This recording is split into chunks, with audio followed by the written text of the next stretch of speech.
"Sweetheart, you're just being paranoid," my father said, his voice heavy with disappointment. "Sandra's a nurse, for heaven's sake. Why would she want to hurt you?"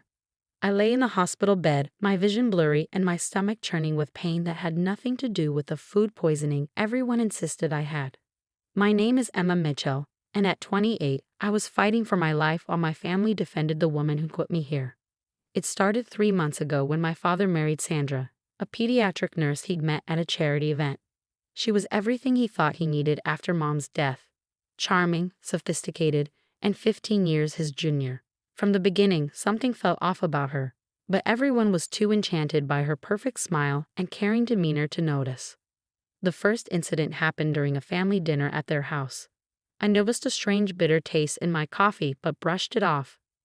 Within hours, I was violently ill. "Must be a stomach bug," Sandra had said, her concern seemingly perfect. "I'll take care of you, that's what nurses do."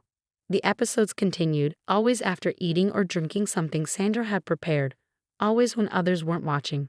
Each time, the symptoms got worse. Each time, my protests were met with eye rolls and accusations of jealousy. "Emma, honey," Sandra would say, her voice dripping with fake sympathy. "Maybe you should see someone about these paranoid thoughts. It's not healthy to be so suspicious." Last night was different. I saw her slip something into my water glass when she thought I wasn't looking. But I was. I'd been watching her like a hawk for weeks. I pretended to drink it, but the small sip I accidentally took was enough. Within minutes, my throat started closing up. Now, lying in the ICU with tubes running from my arms, I could hear them arguing outside my room. "Dad, she tried to kill me," I whispered as he sat beside my bed. "I saw her put something in my drink." "Emma, stop this," he snapped. "Sandra's been nothing but kind to you. She's worried sick. The doctors say it's just severe food poisoning. Why are you trying to destroy our family?" I turned away, tears streaming down my face. The beeping of monitors filled the silence between us. What he didn't know was that before losing consciousness last night, I'd managed to send a text to my best friend Kate, a laboratory technician at the hospital. "Please," I'd written, "test everything.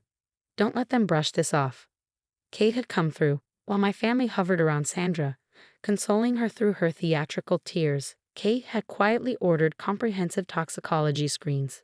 She'd also convinced the emergency room doctor to document every symptom, every irregular test result. "Your daughter shows signs of long-term poisoning," I overheard Dr. Martinez telling my father in the hallway. "We're running detailed blood work." "That's ridiculous," Sandra interrupted, appearing suddenly. "I'm a nurse. I would have noticed. It's clearly just food poisoning. Maybe she has a sensitive stomach." I watched through the glass as she placed a comforting hand on my father's arm. He melted into her touch, already dismissing the doctor's concerns. The perfect wife, the caring nurse, she crafted her image masterfully. But she didn't know about Kate, didn't know about the samples being rushed through testing, didn't know that every time she'd poisoned me, my body had been keeping score, storing evidence in my tissues and blood. "I think we should transfer her to a different hospital," I heard Sandra suggest sweetly. "My colleague at Metro General would be happy to take her case." My heart rate spiked. She was trying to move me before the test results came back, before her carefully constructed facade could crack. "That won't be necessary," Dr. Martinez said firmly. "We have all the equipment we need here." I closed my eyes, pretending to sleep as Sandra entered my room. I could feel her presence, hear her soft footsteps approaching my bed. "Oh, Emma," she sighed loudly enough for anyone passing to hear. "I wish you'd stop this attention-seeking behavior. It's so hard on your father." The monitors caught the acceleration of my heart rate, but nobody noticed how her words held a threat beneath the concern. Nobody except me. As she left, I grabbed my phone with trembling hands and texted Kate, "How much longer for the results?" Her response made my breath catch. "Tomorrow morning. Hold on, Em. We've got her." I stared at the ceiling, counting the hours. Tomorrow couldn't come soon enough. Sandra had no idea that her perfect crime was about to unravel, that her role as the caring nurse was about to transform into something much darker. Outside my room, I could hear my father consoling Sandra, apologizing for his troubled daughter's accusations. Soon, he would learn just how wrong he was about everything. The night stretched ahead, filled with beeping monitors and hourly vitals checks. Each time a nurse entered, one I didn't know and trust. I watched them carefully, afraid Sandra might try something more desperate. But for now, all I could do was wait, knowing that somewhere in the hospital's laboratory, the truth was finally coming to light. The morning brought chaos. I woke to raised voices in the hallway, the sharp tone of Dr. Martinez cutting through Sandra's practiced sobs. These levels are impossible in cases of food poisoning, the doctor was saying.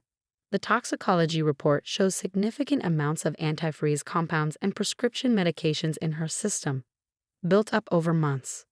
That's absurd. Sandra's voice cracked perfectly. I'm a nurse, I would never. A nurse, Kate interrupted, her voice steady, who had access to these medications.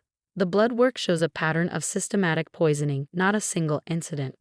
I pressed the call button, and within moments, Dr. Martinez entered my room, followed by Kate, my father, and Sandra.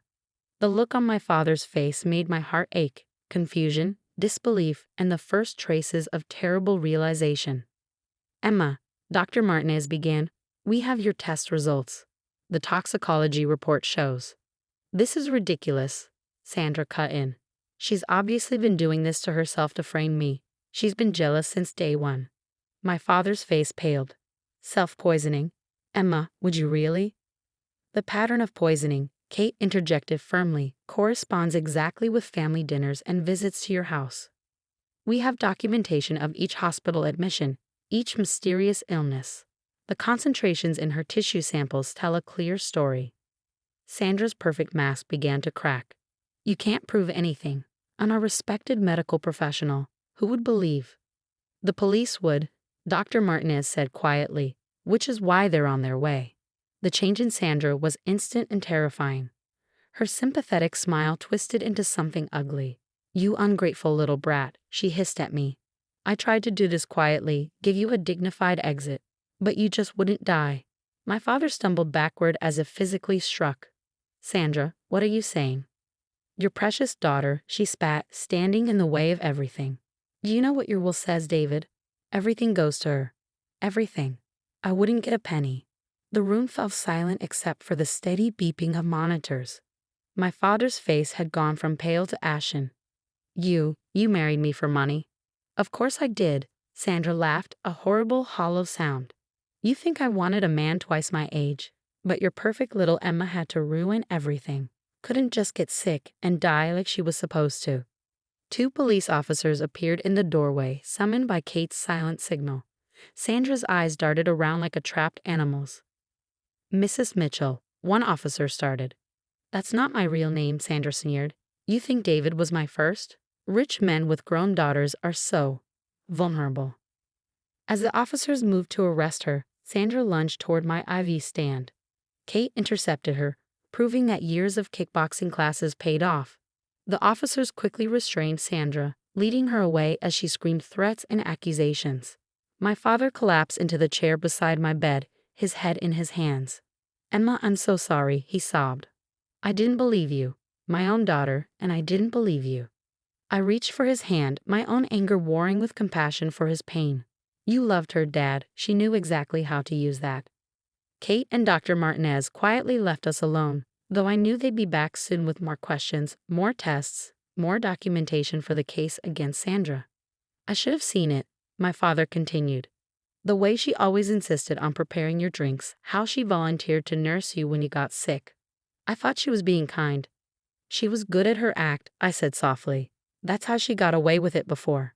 His head snapped up. Before. Kate did some digging, I explained. There are 2 other cases in different states. Rich men, dead daughters. She disappeared before anyone could prove anything. My father's face crumpled again, the weight of his mistake crushing him. I brought her into our lives. I gave her the chance to hurt you. I squeezed his hand. Dad, listen to me. She fooled everyone. Doctors, nurses, her colleagues. The only reason she didn't succeed was because of Kate and Dr. Martinez believing me. Outside the room, I could hear the buzz of activity as police officers interviewed staff, collected evidence, and built their case. Sandra's perfect plan had fallen apart, her history of similar crimes surfacing as detectives dug deeper. How can I ever make this right? My father asked, looking older than I'd ever seen him. Just believe me next time, I said, managing a small smile. And maybe let me pick your next girlfriend. He let out a wet laugh, clutching my hand tighter. We had a long way to go, my recovery, his healing, rebuilding our trust. But at least now we could start, with the truth finally exposed and Sandra's poisonous influence removed from our lives. The monitors beeped steadily, marking each moment of my survival, each breath that proved Sandra had failed. I was alive, and she was the one who would rot away, not from poison, but behind bars where she belonged. 6 months after Sandra's arrest, I sat in a courtroom, watching as she stood for sentencing. Gone was the perfectly coiffed nurse who charmed everyone. In her place stood a bitter, angry woman in an orange jumpsuit, glaring at me with undisguised hatred. Based on the evidence presented, the judge began, including the testimony of medical experts, documented poisoning patterns, and the defendant's history of similar crimes in other states. This court sentences Sandra Mitchell, also known as Sandra Pierce and Sandra Collins, to 25 years in prison without possibility of parole. The gavel struck, and Sandra's mask finally shattered completely. "You think this is over?" she screamed as officers led her away. "There are others like me, women who know what to do with spoiled little rich girls like you."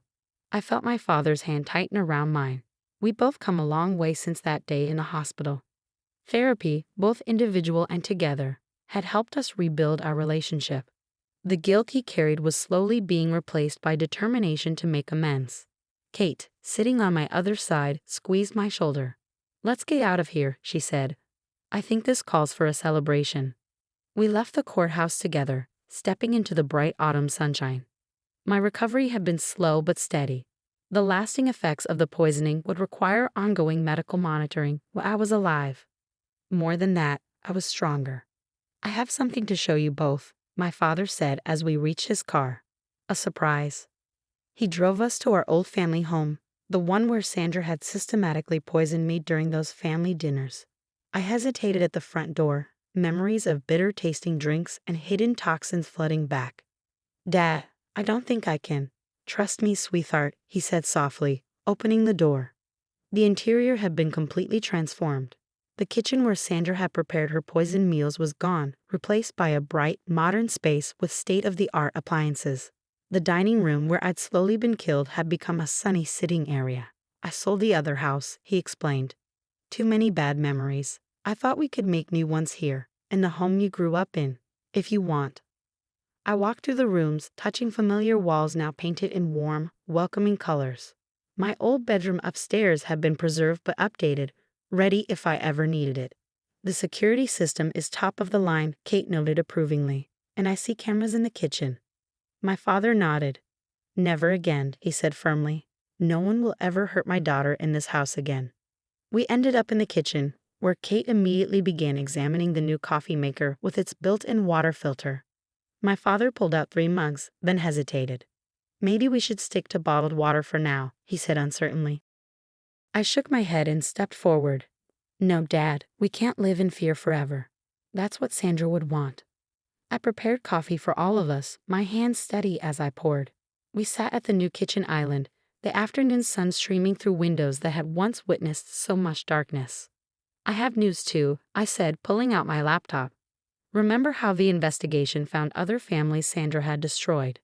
They nodded, and I opened a document I'd been working on for months.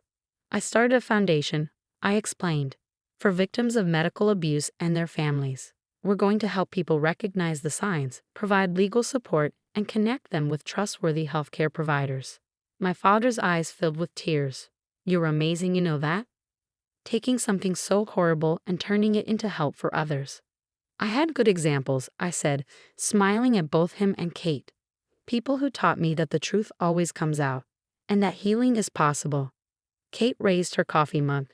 "To the Mitchell Family Foundation for Medical Justice, and to Emma, the strongest person I know." "To family," my father added. "Real family who believe and protect each other." "To survival," I finished, clinking my mug against theirs.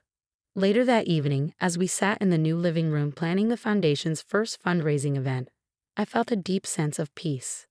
Sandra had tried to destroy me, to tear apart my family and end my life. Instead, she'd inadvertently made us stronger, closer, and more determined to prevent others from suffering the same fate. My phone buzzed with a text from Dr. Martinez, who had agreed to serve on the Foundation's medical advisory board.